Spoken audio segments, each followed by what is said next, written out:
Continuamos con nuestra serie Exponer en el Evangelio según Mateo. Y hoy estudiaremos en el capítulo 5, versos del 1 al 16, entre otras escrituras. Estuve leyendo en un magazine llamado Readers un artículo que dice que hoy en día la gente en América está menos contenta o es menos contenta que hace 30 años. Y creemos que las razones largas horas de trabajo, la falta de tiempo para compartir a nivel familiar, por eso se sienten menos felices. Pero yo, refiriéndome a ustedes en nuestra congregación, ese no es el caso. Ustedes no están menos felices hoy que hace 30 años, porque esto no quiere decir que ustedes deben de andar actuando con una felicidad que parece que estamos locos. La idea de ser felices es que nosotros en nuestro interior nos sentimos bendecidos, contentos.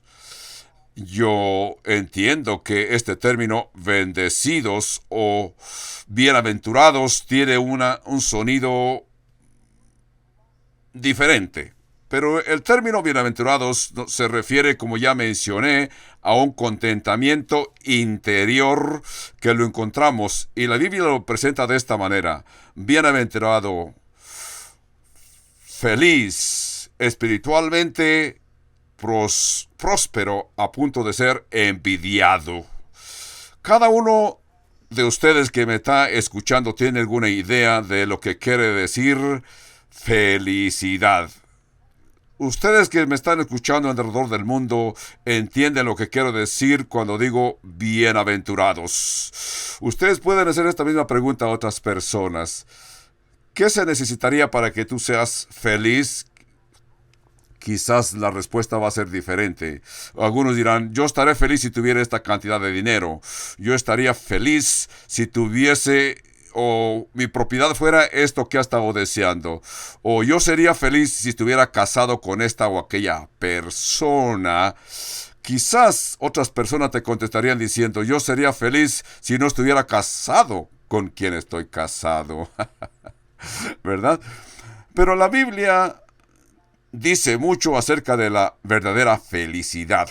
He descubierto a través de los años que en la Biblia se encuentra 56 veces el término gozo, felicidad, contentamiento o gozo en el Señor. Cuando las personas están felizmente unidos. Esencialmente, yo quisiera explicar que de la perspectiva bíblica, la felicidad o la forma de ser feliz sería estar con un concepto de que estamos en santidad, que estamos en paz con Dios. La Biblia se refiere a nuestra felicidad cuando hacemos la voluntad de Dios. Algunos dirán, cuando éramos niños principalmente, nuestros padres nos obligaban a beber el aceite de bacalao. Y sabías que eso tenía un sabor desagradable, pero tus padres te decían, tómatelo, esto te ayudará.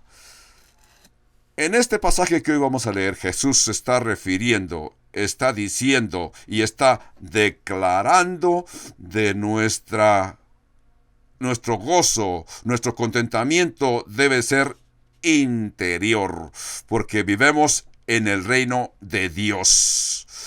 Eso es lo que Jesús quiso dar a entender cuando dijo bienaventurados. Veamos el Evangelio de Mateo, capítulo 5, verso 1, dice: viendo la multitud, subió al monte y sentándose vinieron a él sus discípulos.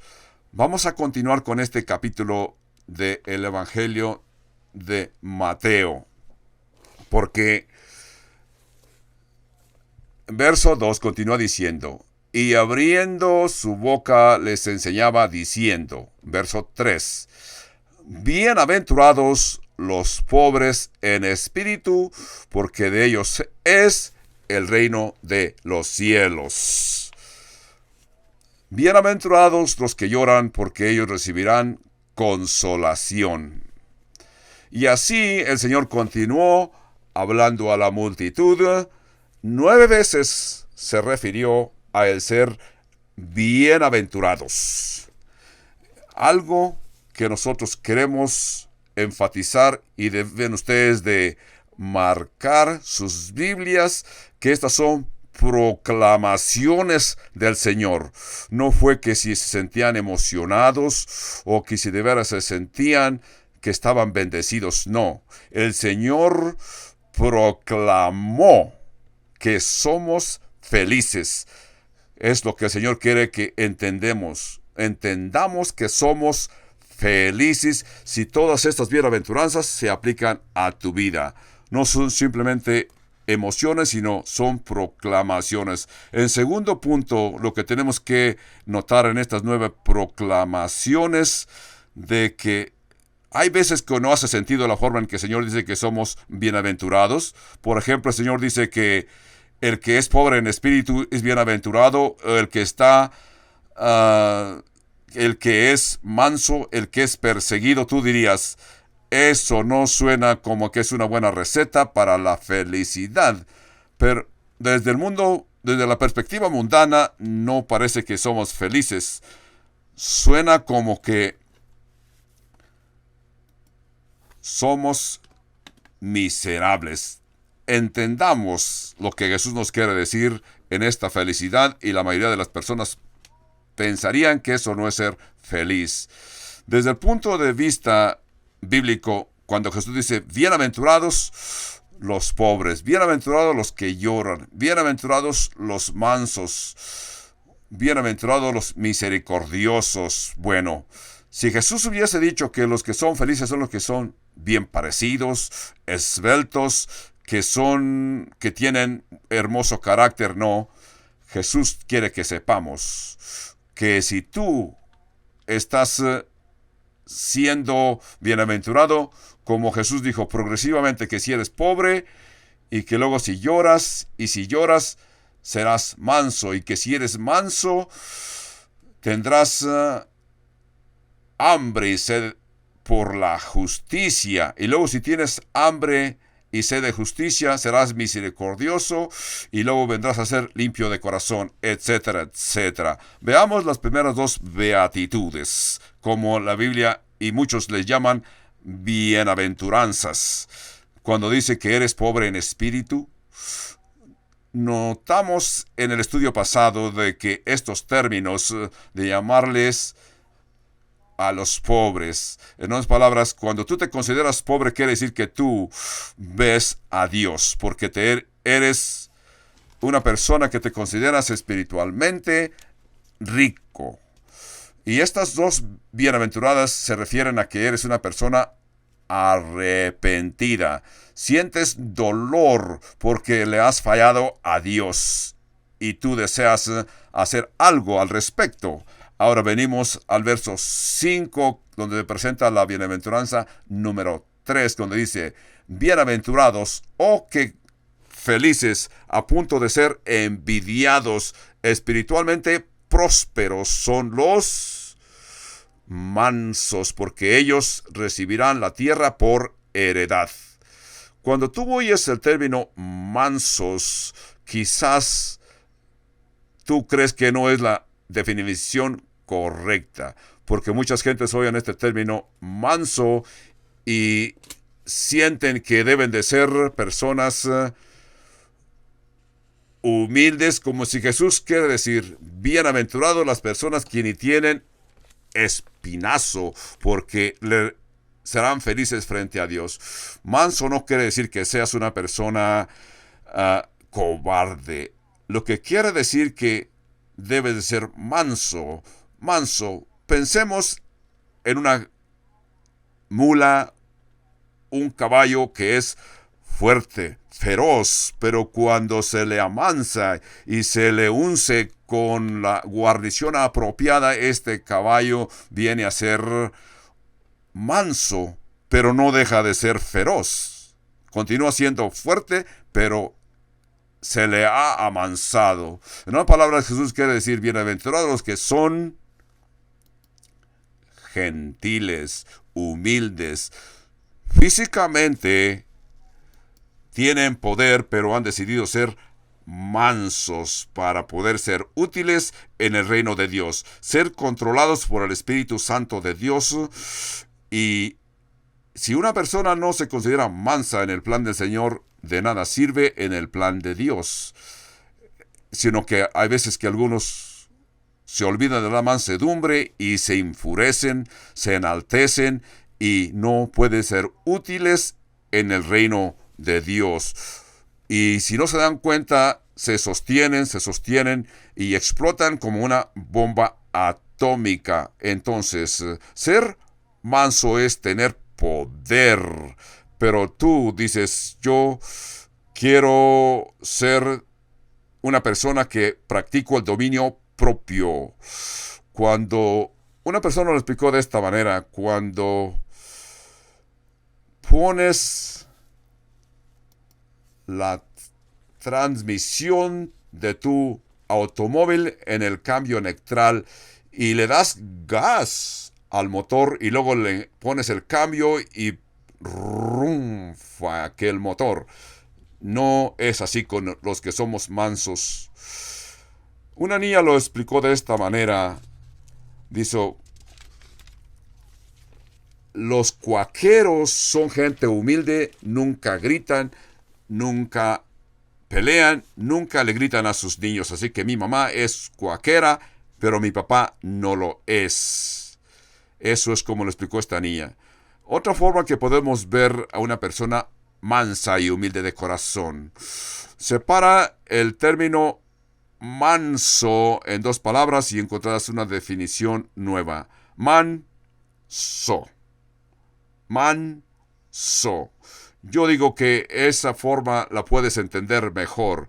Que una persona que divide y decide ser manso, si es pobre en espíritu y luego llora por su falta de humildad y llegas a ser manso, actúas con mansedumbre. No permites que el mundo te controle, sino que permites que el Espíritu Santo te controle. Yo soy manso, permito que Dios me controle y practico dominio propio. Jesús en el verso 6 dijo, bienaventurados los que tienen hambre y sed de justicia, porque ellos serán saciados. Ese es el verso 6, porque dice que ellos serán saciados. Vamos a detenernos un momento aquí para considerar el pasaje que estamos leyendo. Si tú te das cuenta que eres pobre en la presencia de Dios y que no tienes esperanza de poder sobresalir, entonces que no puedes salir de tu pobreza con tu propia justicia, entonces lloras, te arrepientes, esto te trae mansedumbre en la presencia de Dios, permites que Dios te controle y luego entonces comienzas a desarrollar una hambre, un apetito, una sed por la justicia de Dios y entonces practicas lo que se llama dominio propio. Las personas que no tengan este nivel de dominio propio no han madurado espiritualmente, entonces no han desarrollado este hermoso apetito. Yo te pregunto, ¿qué es tu apetito? ¿Qué es lo que tú tienes hambre? A veces que unas personas se preguntan a unos a otros, ¿qué es tu pasión en tu vida? Yo te pregunto, ¿qué es tu apetito espiritual en tu vida? ¿Qué es lo que anhelas? ¿Qué deseas? ¿Qué es lo que te impulsa a continuar en tu vida cristiana? Por eso Jesús dice, bienaventurados los que tienen hambre y sed de justicia, porque ellos serán saciados. Notemos que dice hambre y sed de justicia. Si tú tienes hambre y sed de justicia, debes de notar que no dice, bienaventurados los que de vez en cuando sienten hambre y sed de justicia. Cuando tú ya después de que pasó el día y te satisfaciste de alimentos, llegas por la tarde y buscas algo que probar, algo que disfrutar. Llegas donde está la jarra de las galletas o de las papitas fritas y tomas un puño de ya sean galletas o papitas fritas, y eso es lo que haces ocasionalmente. Pero aquí Jesús está diciendo hambre y sed de justicia, o sea, que que tengas ese deseo a punto de que la gente tenga envidia de ti, porque ellos alcanzarán misericordia. Una de las características de cómo nuestro mundo actúa es que el mundo no muestra misericordia en nuestros días. Ustedes saben que acá en los Estados Unidos de Norteamérica estamos pasando por la temporada política donde los personas aspirantes a la presidencia de los Estados Unidos se presentan públicamente y hacen afirmaciones. Aún he visto con mucha tristeza los que están aún en el mismo partido político no muestran misericordia los unos con los otros, sino que públicamente disminuyen a su contrincante, dando a entender al mundo que yo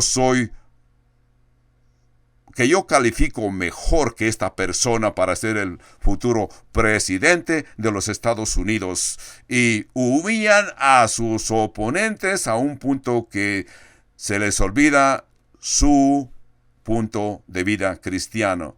Así que cuando llegamos al punto que encuentras a una persona lleno de misericordia, y esto es un contraste a lo que muchas gentes ves, porque eso es lo que este mundo ofrece: falta de misericordia. Cuando una persona muestra la verdadera misericordia, es lo que Jesús está diciendo: si ustedes quieren ser parte de mi reino, ustedes tendrán que practicar misericordia genuina, y no debemos de condenar a otras personas. Eso no quiere decir que no reprendamos el pecado o a las personas que están practicando el pecado, pero generalmente debemos de hacerlo en una forma misericordiosa, porque Dios es misericordioso con nosotros. ¿Se dan cuenta hasta ahorita? Tú te das cuenta que eres pobre en la presencia de Dios y lloras por esa condición. Luego llegas a ser una persona que practicas la mansedumbre, dominio propio, y luego sientes hambre y sed de justicia. Esto te lleva a ser parecido a Dios, porque Dios es misericordiosa. Entonces, esas características me llevan a ser misericordioso. Ahora vienes a ser una persona, un cristiano maduro, porque tienes hambre y sed de justicia por la justicia de Dios. Y esto lleva a ser misericordioso. Entonces te puedes identificar con Jesús, porque Jesús fue misericordioso. En el verso 8 Jesús continúa diciendo: bienaventurados los limpios de corazón, porque ellos verán a Dios. Lo de corazón puro.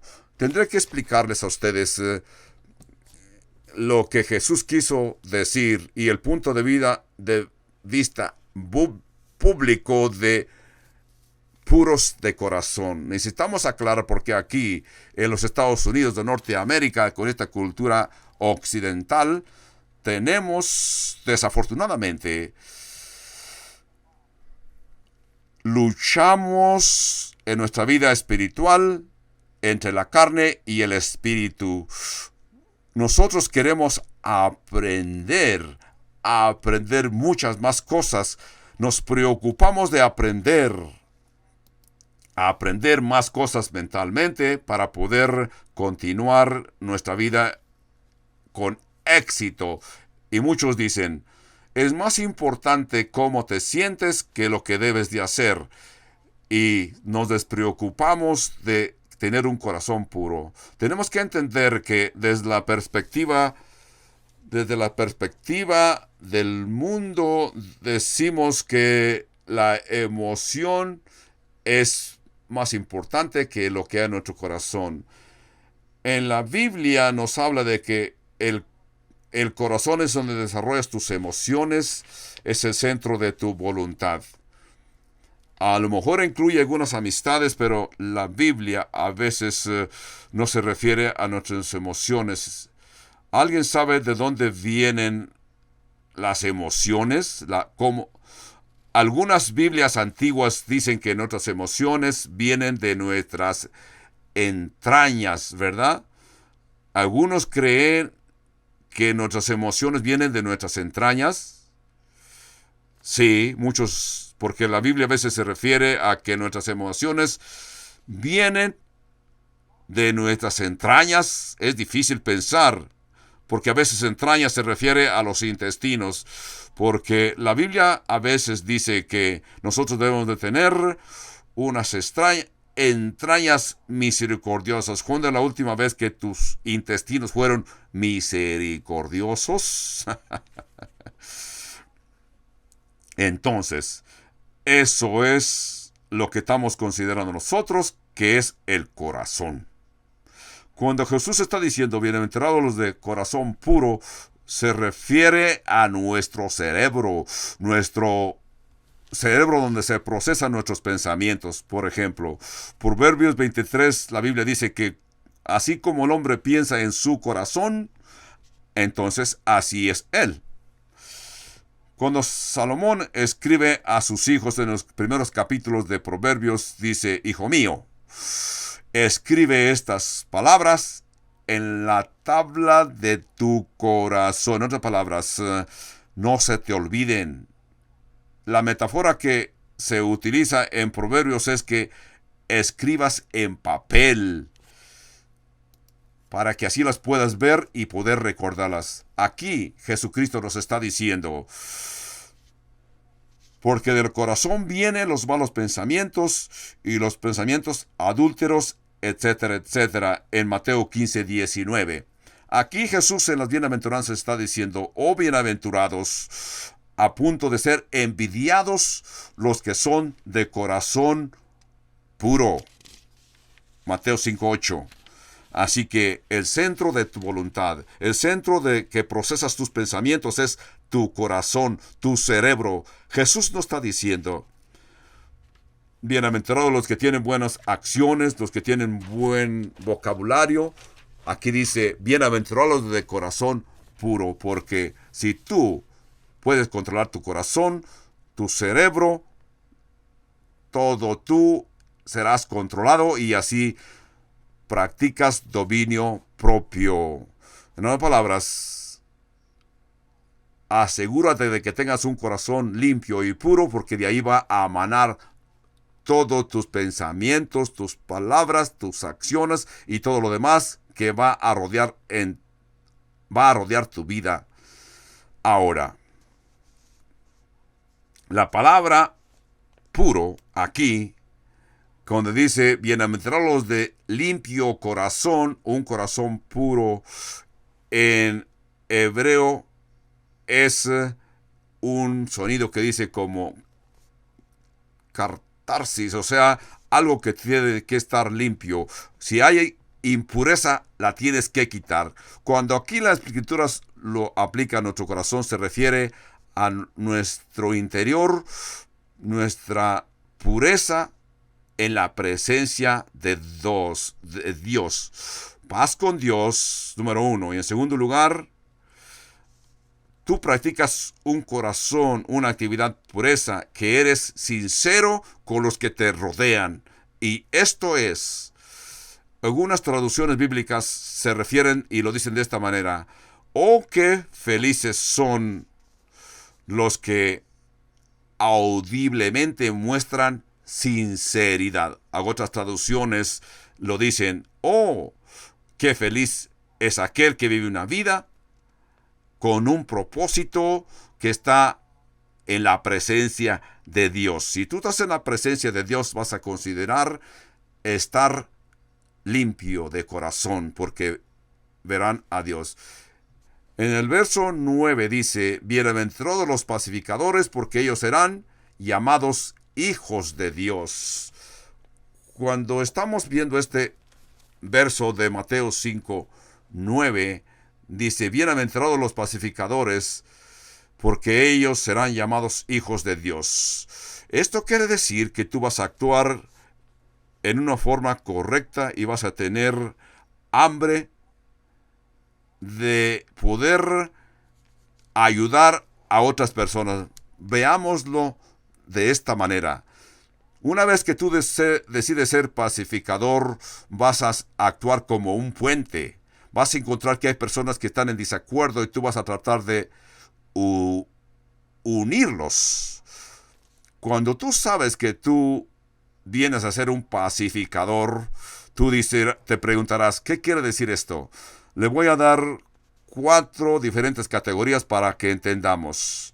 Categoría número 1 es que tú haces paz con Dios. Tú te aseguras de que todo está en paz entre tú y Dios. Esto es salvación. Has sido salvo, lo cual yo creo que muchos que me están escuchando son salvos. Ya hiciste la paz con Dios. Aceptaste al Señor Jesucristo como perdón de tus pecados. En segundo lugar, la categoría número 2, tú ayudas a otras personas a que hagan la paz con Dios. A esto se le llama evangelismo. Cuando tú ayudas a otras personas para que hagan la paz con Dios, ahora tú estás mostrando que el evangelio los pone en paz con Dios. Así que, en primer lugar, tú haces la paz con Dios, esta es la salvación. Y luego, en segundo lugar, tú ayudas a otras personas que también sean salvas, que hagan la paz con Dios. Esto es evangelismo. En la categoría número 3 sería que tú haces la paz con otras personas, asegurándote que tú haces reconciliación con tus compañeros, con tus hermanos, tus hermanas. Si encuentras que algo indiferente en tu vida, tratas de reconciliarte con Dios, como encontramos en el capítulo 18 del Evangelio de Mateo. Ahora continuaremos en la categoría número 4 que encontramos en el Evangelio de Mateo, capítulo 18, verso 15 en adelante. Esto quiere decir que haces la paz con los que están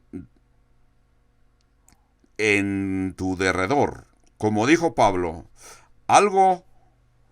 hagan todos la paz que esté de tu parte. Haz todo lo que esté de tu parte para que estés en paz con Dios.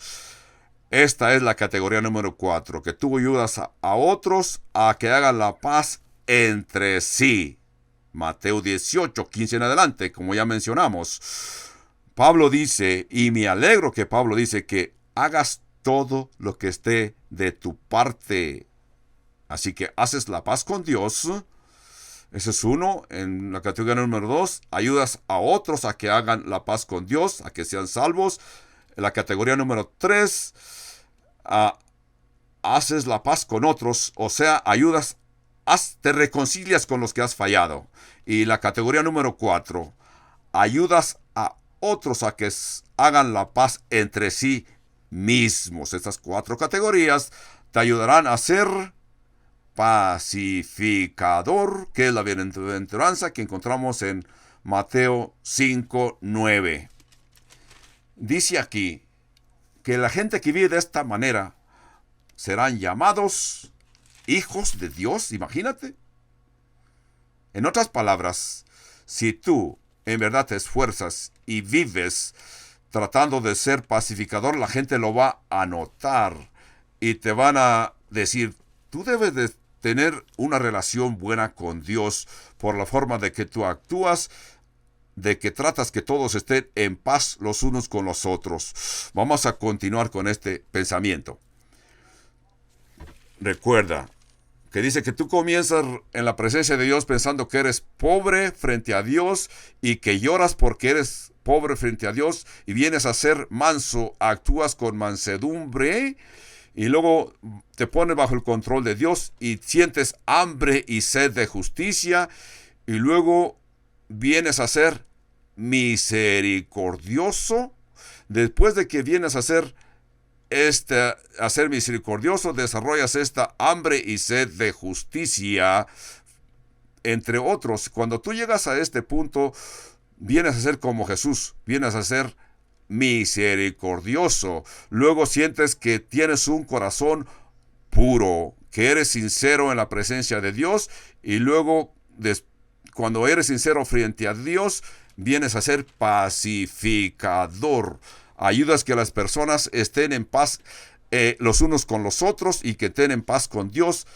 Entonces, cuando la gente nota esto, dice, tú debes de ser una persona que sirves a Dios. Porque vemos estas bienaventuranzas, porque dice que los pacificadores serán llamados hijos de Dios.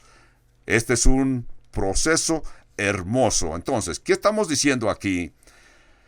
Jesús está describiendo la vida que debemos de vivir en su reino. Aquí, en el reino de Jesús, que es la iglesia. Jesús está describiendo a los miembros de su iglesia con estas características que se les llama bienaventuranzas. Jesús está diciendo más de una cosa. En primer lugar, tú te esfuerzas de esta manera, el cielo se va a gozar, los ángeles se van a gozar y tú serás bendecido. El cielo lo va a notar y la gente que te conoce te van a llamar que eres un hijo o hija de Dios. Ahora, si tú vives de esta manera, el infierno también lo va a notar, porque otras gentes te van a hacer sentir mal. Vamos a ver las beatitudes que siguen continuando con Mateo 5 y verso 10. Dice, bienaventurados los que padecen persecución por causa de la justicia, porque de ellos es el reino de los cielos. Verso 11. Bienaventurados sois cuando por mi causa os vituperen y os persigan y digan toda clase de mal contra vosotros mintiendo. Verso 12. Gozaos y alegraos, porque vuestro galardón es grande en los cielos, porque así persiguieron a los profetas que fueron antes de vosotros.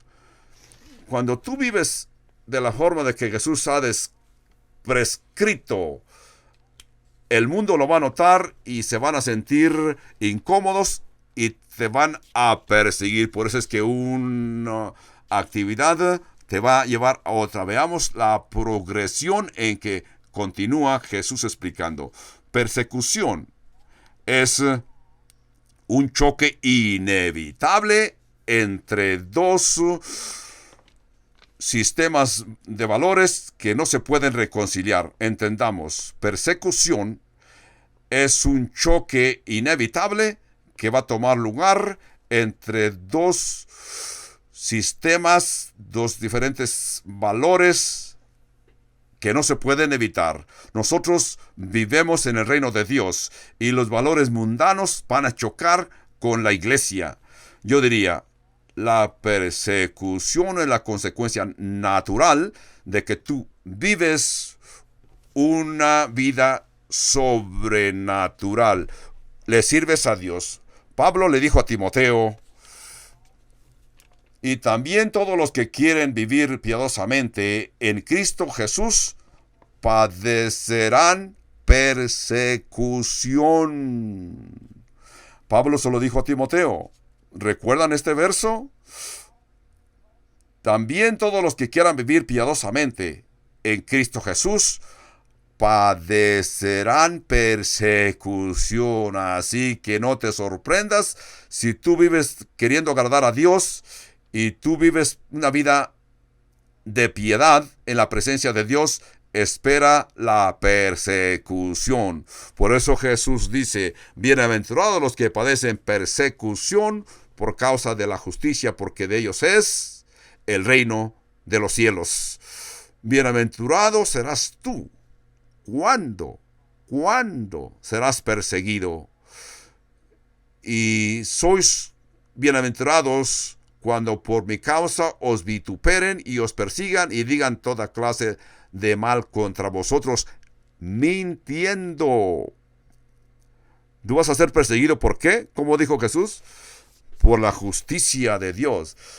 Y en el verso 11 dice que serás serás perseguido y vituperen o vituperado, porque representas a Cristo. Algunas personas simplemente son perseguidos por su mal comportamiento, porque son irreverentes. Entonces la gente que actúa en una forma incorrecta y no muestran amor, esas personas no sirven para nada. Y luego dicen, he sido perseguido por la justicia de Dios. No, yo te digo, tú eres perseguido porque eres incorrecto. Bufón, hablador, gritón. Yo recuerdo una ocasión que yo iba al embarcadero en California. Había un individuo que seguro estaba testificando y predicando públicamente. Lo que se oía cuando levantaba su voz decía, todos están yendo al infierno, te vas a ir al infierno. Y algunas personas dijeron que a veces hasta se atrevía a agarrar a algunas personas del cuello, sacudirlos, diciéndoles que iban al infierno. Ese hombre no estaba actuando de ninguna forma justa. Estaba actuando bruscamente. Esa no es la forma que tú debes de testificar del amor de Cristo. Dios busca personas que sepan disparar directamente al corazón, no personas que ametrallen a otros. Eso es incorrecto y la Biblia no enseña esto. Tú tienes que prepararte y tratar de tocar el corazón de las personas con el amor de Jesús. Antes que dispares, tienes que pensar qué es lo que vas a decir, cómo vas a mostrar el amor de Dios. Algo más que Jesús nos dice aquí en las bienaventuranzas, que debes de proclamar la bendición de Dios también. Algo difícil, algo que es difícil de poder entender es que Jesús dice, gozaos, gozaos, y estar altamente felices. No, Jesús no te dice cuándo o por qué. ¿Cuándo fue la última vez que una persona te persiguió, te gritó y te dijo, según te crees santucho, porque ya entendiste algún texto 2 y tú le dijiste, oh, yeah, gracias, excelente, qué bien que lo has entendido? En el Evangelio de Lucas, Jesús presentó este mismo pasaje. Lucas escribe y dice, regocijaos y salten de gozo.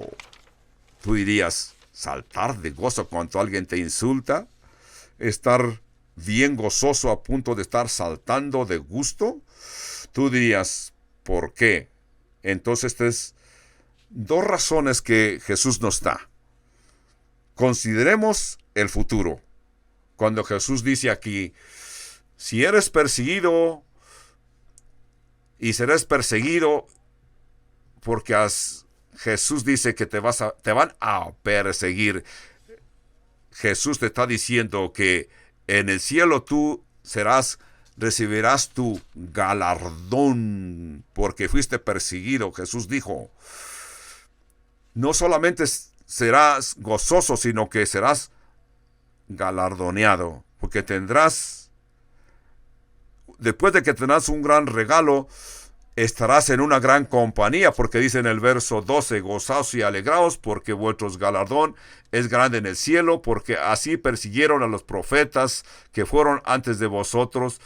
A los profetas, tú sabes, al profeta Daniel, Habacuc, Jeremías, Isaías, todos ellos fueron perseguidos. Por eso es que Jesús dice, regocijaos porque estás en una gran compañía de santos, es lo que Jesús está diciendo en esta porción. Así que, ¿cómo deben de portarse los que vivimos en el reino de Cristo? Debemos de ser diferentes de la gente mundana. Nuestra cultura es contra la cultura del mundo. Nosotros estamos contra el mundo. Somos diferentes de la gente del mundo.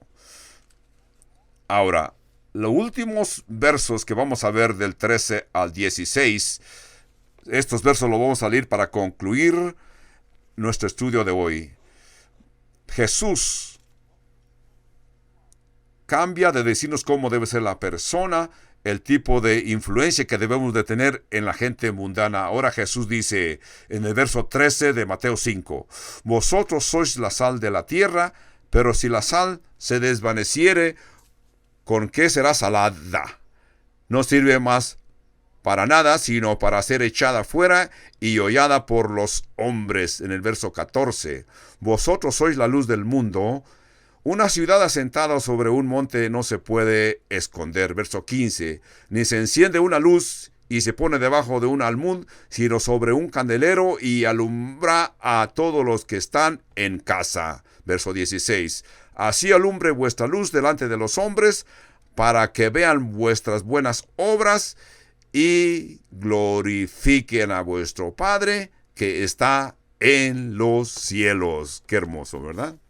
Yo me pregunto, si tú fueses a describir tu pueblo, tu estado, tu ciudad, el ambiente donde tú vives, ¿qué palabras usarías para describir a la gente que te rodea?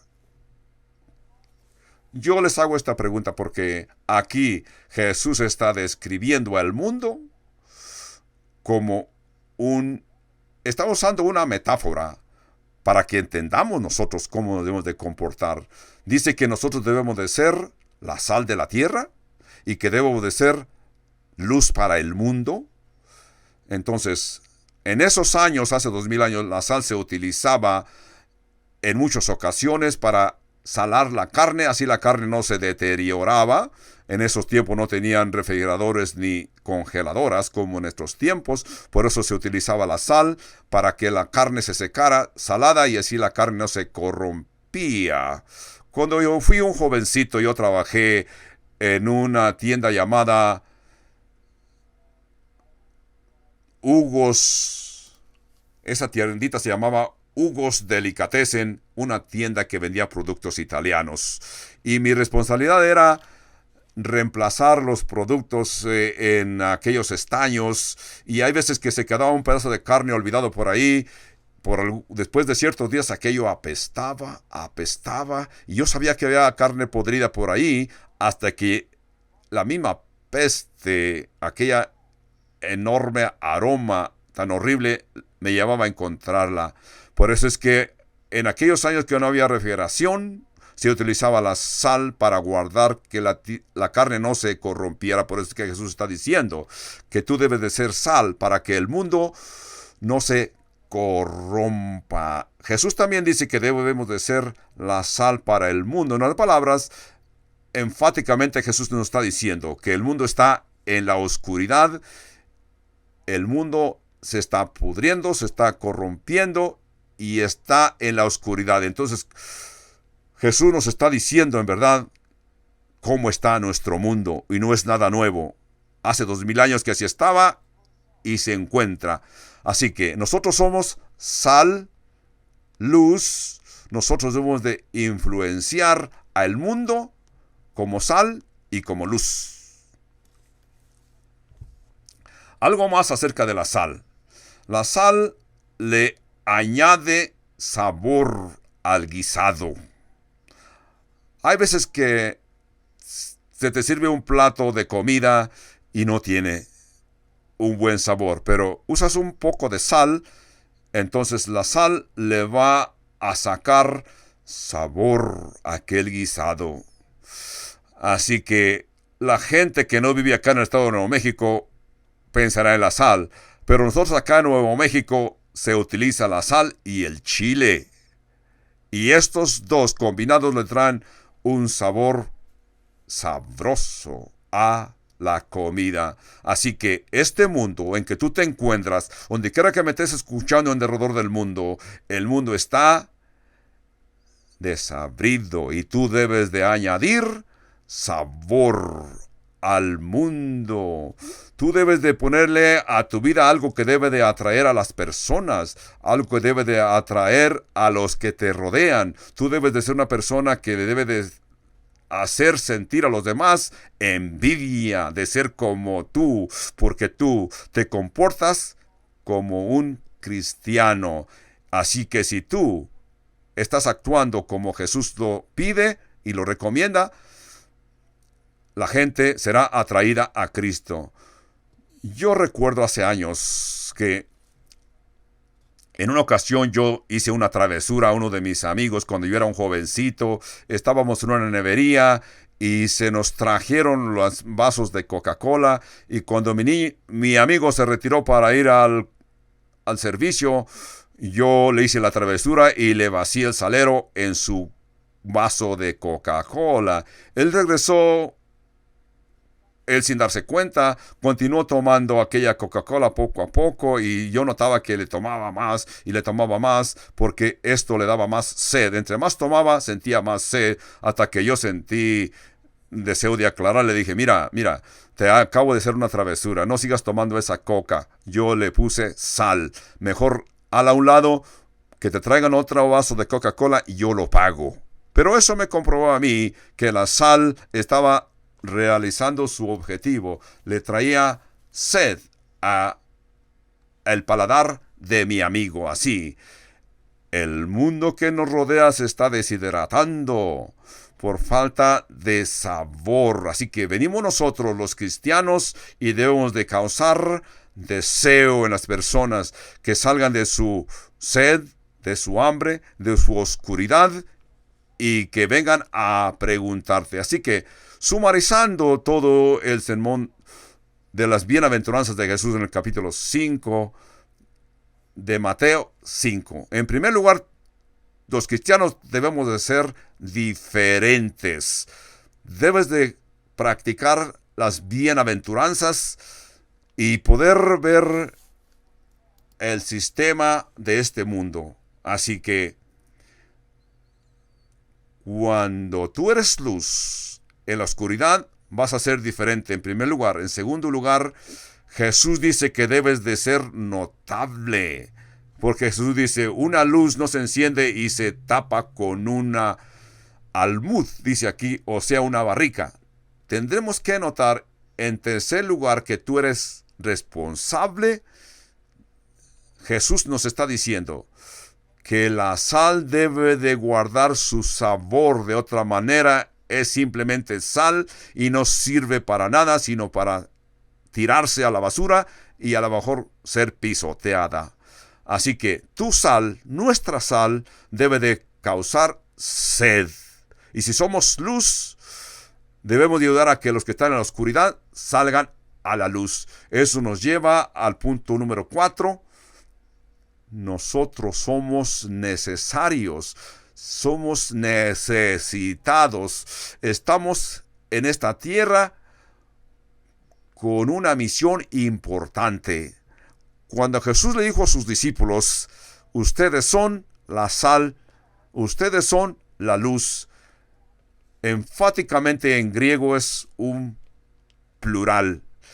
Y esto sería en griego: ustedes, solamente ustedes son la luz de este mundo. Ustedes y solamente ustedes son la sal de la tierra. En otras palabras, ninguna otra persona en este mundo tiene lo que ustedes tienen, la luz de Dios. En este mundo nadie puede hacer lo que ustedes pueden hacer.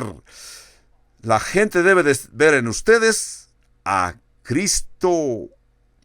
En ustedes van a ver a Cristo, porque muchas personas no conocen las Escrituras, así que no conocen a Cristo. Nosotros somos los embajadores de Cristo y debemos de representar el reino de Jesucristo. Pero muy pronto en el futuro, el Señor va a regresar a la tierra y Él va a establecer un reinado literal, no el reinado que hay ahorita. El reinado que ahorita existe es la iglesia, tú y yo. Pero nosotros debemos de ser aliados con Jesucristo. Pero un día el Señor va a venir y va a establecer un reinado literal. en tierra, y tú serás reconocido. Dios te va a reconocer, Jesús te va a reconocer en su reino en la tierra. Ustedes saben que esta tarde participaremos de la Cena del Señor en comunión. Pero mientras que los hermanos se preparan para venir y prepararse a repartir los elementos del pan y el vino para participar de la Cena del Señor en comunión, vamos a ir a la presencia del Señor en oración con un corazón agradecido. Padre Santo, estamos muy contentos y muy agradecidos por lo que nos has enseñado en el estudio de esta tarde. Nos has enseñado lo que es un hombre, una mujer bienaventurado. Bienaventurados a punto de que la gente debe de sentir envidia de ser como nosotros. Padre Santo, llegar a reconocer lo grandioso que eres, Padre Santo.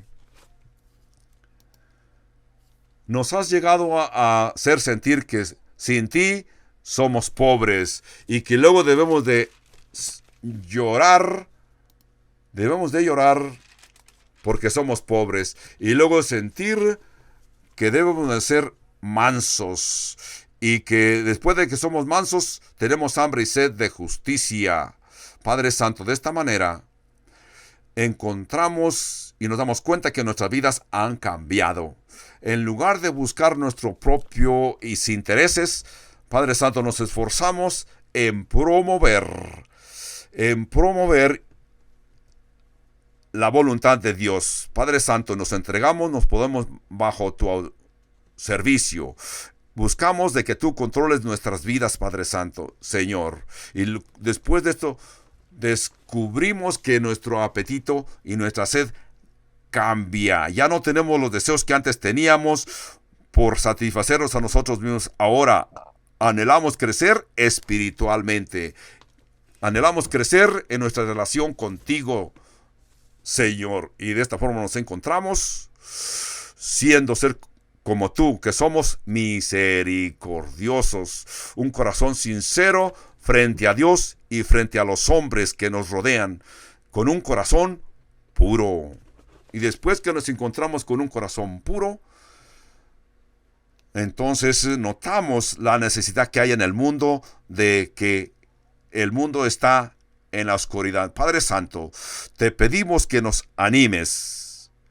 Con todo y que sabemos que seremos perseguidos, como nuestros hermanos misioneros que están fuera de nuestro país son perseguidos. Son perseguidos porque deciden identificarse como cristianos, como oímos que sucede en Macedonia y en muchos países del tercer mundo, donde la gente no conoce el plan de Dios, no han oído de Cristo. Oímos que en nuestros días encontramos un misionero que está en el país de Irán, un país donde a los que se declaran cristianos los juzgan como acto criminal. Padre Santo, te pedimos que nuestro hermano que está encarcelado por ser tu siervo, pongas los medios para que él sea librado de esa ley de esos países anticristianos. Hemos visto a través de la historia que todos los profetas han sido perseguidos. Padre Santo, sabemos que un día oiremos de tus palabras: bien, buen siervo y fiel, sobre poco has sido fiel, sobre mucho te pondré. Entra en el gozo de tu Señor. Mateo 25, 21 y 23. Padre Santo, refuerza nuestra fe. Padre Santo, refuerza tu iglesia. Padre Santo, refuerza a las personas que hemos decidido vivir en tu reino en todo el mundo. Padre Santo, a este punto también te pido por aquellos que no te han conocido, que no te han aceptado como su Salvador personal. Padre Santo, permite que el Evangelio llegue a ellos. Algunos hasta han asistido a la iglesia por años, pero no se han decidido, no se han sincerado contigo, Padre Santo, con la obra de nuestro Señor Jesucristo. Padre Santo, a este punto yo te pido que pongas los medios, que abras sus corazones para que ellos te acepten a ti, Señor Jesucristo. Ahora, tú que me estás escuchando, si las palabras que has oído te describen a ti, yo te pido que tú vengas a Cristo, que entregues tus pecados al Señor Jesucristo y que el Señor Jesucristo tome tu pecado, porque sabemos y queremos que tú entiendas que el Señor Jesucristo llevó todos tus pecados, todos nuestros pecados los llevó a la cruz, los clavaron en la cruz y así tus pecados son perdonados. Dile a Dios, por lo santo que es Dios, dile: Padre Santo, yo sé que soy pecador, necesito el perdón y yo entiendo que Jesús derramó su sangre por mí en la cruz y que Jesús murió y fue sepultado y de la sepultura resucitó y está vivo. Padre Santo, yo me separo de mi pasado pecaminoso, vengo a ti, yo te entrego mi vida, Padre Santo, y yo quiero que tú controles mi vida. Padre Santo, ayúdame. Padre Santo, ayúdame y lléname con el Espíritu Santo. Padre Santo, dame el poder. Permíteme vivir una vida que a ti te agrada. Padre Santo, todo esto te lo pido en el nombre de tu sagrado Hijo, nuestro Señor Jesucristo. Amén, amén y amén.